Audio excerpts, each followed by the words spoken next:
With 3 days until Hungary's April 12th parliamentary elections, the political struggle is entering its decisive phase. Prime Minister Viktor Orban's ruling Fidesz party faces a strong challenge from the opposition Tisza party led by Peter Magyar.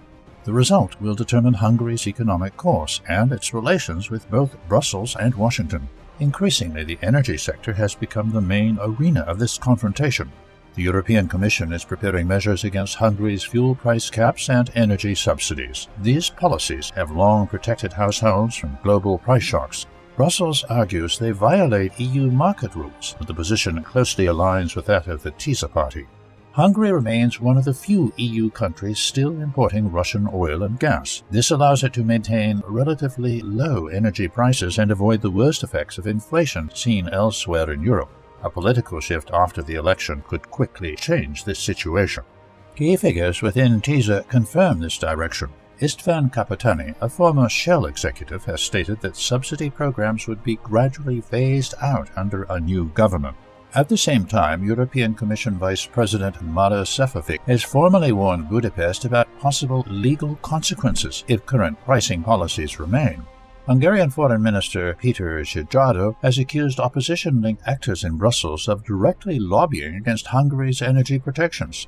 The economic risks are significant. Removing subsidies would expose households to full market prices. Fuel and utility costs would rise sharply, increasing inflation and reducing living standards. This could quickly translate into political pressure on the government. At the same time, the situation is escalating beyond economics. On April 6th, Serbian President Aleksandar Vučić reported that explosives had been discovered near gas infrastructure linking Hungary and Serbia. Budapest immediately convened an emergency security meeting. Hungarian officials suggested possible Ukrainian involvement, pointing to growing tensions after Hungary blocked EU aid packages for Kyiv. This incident raises the stakes considerably. Sabotage of energy infrastructure could trigger supply disruptions and sudden price increases. Such methods are not without risk. External pressure can also consolidate domestic support for the current leadership. Perceived foreign threat often strengthens internal unity rather than weakening it. As election day approaches, Hungary is facing pressure on multiple fronts. Regulatory actions from Brussels and potential covert operations linked to Kyiv are now part of this equation.